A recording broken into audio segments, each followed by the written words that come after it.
Stade de France, bien sûr, ça a été rempli. Et voilà. Ouais, d'ailleurs, pour les concerts, on peut citer aussi quand même Eminem qui a rempli le stade de Wembley, Mm. donc c'est le stade de foot d'Arsenal, à Londres. Il pouvait accueillir 90 000 personnes, c'est quand même le premier rappeur qui a fait ça.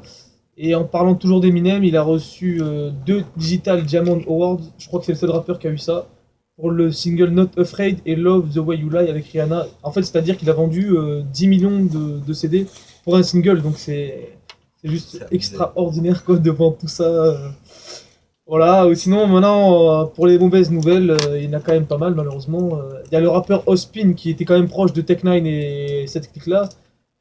Il a arrêté sa carrière, apparemment il part en Australie. Il a dit que le rap n'était pas fait pour lui, tout ça, malgré qu'il se gavait vraiment, mais bon, tant pis.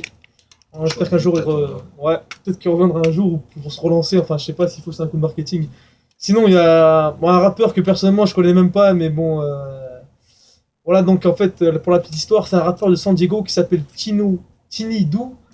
Il est accusé de complicité dans plusieurs activités d'un gang local, car il y a une loi californienne qui dit que toute personne participant à des activités criminelles liées à un gang et qui les promouvoit, y assiste ou en retirant des bénéfices de la part de ce gang, peut être accusé des crimes commis par ce gang. Donc il est accusé de plusieurs crimes commis par le gang, dont 9 fusillades, car le procureur affirme que son affiliation au gang est claire, mais dans sa musique et surtout dans son dernier album.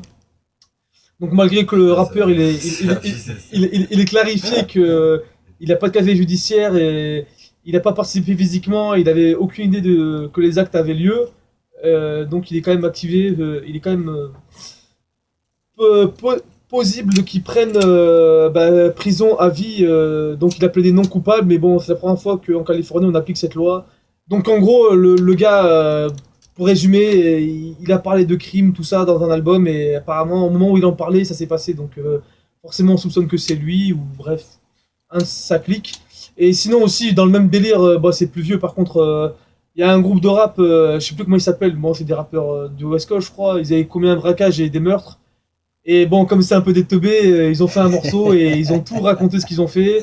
Les flics, ils ont écouté le morceau et ils ont mis en prison, quoi. Il y Donc, a quand comme même des quoi, fandas aux États-Unis, voilà, quoi. comme Les tout à mecs, l'heure, ils on sont parlait abusés. de Jul et compagnie. Donc, quand même, franchement, faites gaffe à ce que vous dites dans vos propos parce que les flics, maintenant, voilà, comme d'ailleurs, je sais pas si t'as vu là, et là, c'est sorti il y a une semaine, même pas. Il y a des rappeurs là aussi, ils ont fait un clip en France, en région Ouais. parisienne, t'as vu? Et ils avaient des vrais flingues apparemment dans leur clip. Du coup, les flics, ils ont fait une descente et je crois qu'ils ont trouvé des munitions, de la drogue et tout. Enfin, tout ça pour un clip ou une musique. Enfin, je veux dire, à la base, c'est un divertissement. Faut pas oublier quand même que faut Ouais, arrêter là, ouais. avec les flingues et tout parce que la preuve en France aussi, ça peut aller loin.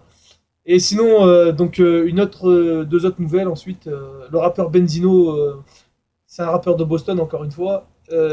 C'est le cofondateur de The Source, qui est un gros magazine quand même aux États-Unis. Et lui, bah, malheureusement pour lui, il est pas mort. Heureusement d'ailleurs, il s'est fait shooter le jour des funérailles de sa mère. Donc c'est vraiment pas de chance quoi. Ouais, bon, c'est pas ce qu'on lui cède, mais dans le rap, c'est un des gros amis à Eminem, quoi.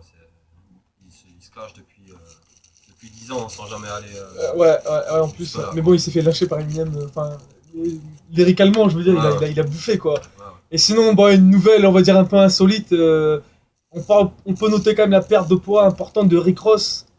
Donc, apparemment, il a suivi un programme physique et il a perdu entre 40 et 60 kilos, donc c'est énorme. Les fans, ils y croyaient pas, ils se demandaient même si c'était lui quand ils le voyaient en concert et tout.